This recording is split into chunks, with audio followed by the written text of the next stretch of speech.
آج کی اس محفل میں اس بزم میں ہم بات کریں گے وقت کی کیا اہمیت ہے، وقت ہماری زندگی میں کیا اہمیت رکھتا ہے۔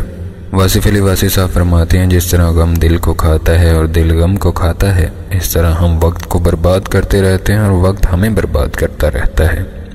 یہ کھیل کب سے شروع ہے اس کا فیصلہ کرنا مشکل ہے، وقت کیا ہے اس کا فیصلہ بھی مشکل ہے۔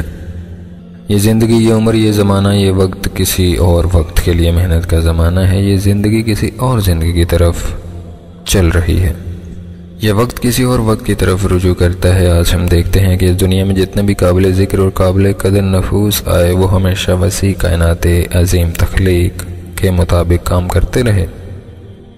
انہوں نے اپنے زمانے سے اپنے وقت کی قیمت حاصل نہیں کی۔ آج ہر زمانہ ان کو اپنا زمانہ سمجھتا ہے، کوئی زمانہ ان کے ذکر سے خالی نہیں، کوئی دور ان کے دور کو نظر انداز نہیں کر سکتا، کوئی بقاء کوئی فنا ان کو سمجھ کر ترک نہیں کر سکتی۔ یہی وہ لوگ ہیں جن کو وقت نے اپنے ساتھ ملا لیا۔ سلام ہو ان فانی انسانوں پر جن کا ذکر ہمیشہ باقی رہا۔ یہاں ایک بار حادث اور قدیم کی بحث ختم ہو جاتی ہے۔ بات بڑی آسان ہے، اگر انسان وقت ہو جائے تو ہمیشہ رہے گا، اگر وقت انسان ہو جائے تو باقی نہ رہے گا۔ انسان نے وقت کو تقسیم کر کے خود برباد کیا۔ ہمارا وقت گھڑیاں کھا گئیں، گھڑیاں بڑھ گئیں اور عمر گھٹ گئی۔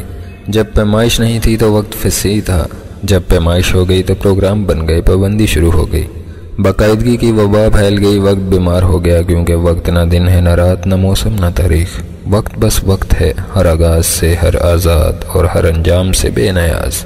امید کرتا ہوں آج کی اس محفل سے آپ کو بہت کچھ سیکھنے کو ملا ہوگا۔ مزید اچھی ویڈیوز کے لیے ہمارے چینل کو لائک کیجیے، سبسکرائب کیجیے اور شیئر کیجیے۔ جو سخیاں رنگ راتڑی کریں سوچ بچار، ایک ہی بوند میں رنگ نے اڑنا ہے 100 بار۔ ندی کنارے میں کھڑی جانا ہے اس پار، رام بھروسے سے چل پڑوں تن نہ من کے منہار۔ واصف کہے کبیر سے، سنو ہمارے یار، ہم تم جیسے جگت میں آئے نہ دو جی بار۔